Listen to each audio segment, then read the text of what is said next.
For the last part of our solution, let's now find the required value of this indicated expression. The square of quantity b over a plus a over b is equivalent to a raised to the fourth power plus 2a squared b squared plus b raised to the fourth power all over a squared b squared based on our first and second videos. In the fifth video, we've found that this trinomial expression is equivalent to 5a squared b squared. So by replacing this with 5a squared b squared, this rational expression is now equivalent to 5a squared b squared over a squared b squared. We can reduce this by canceling out common literal coefficients on the numerator and denominator. Cancel out the 2 squares of a.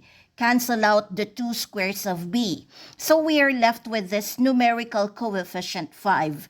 Therefore, the square of quantity b over a plus a over b is equal to 5. This is the final answer.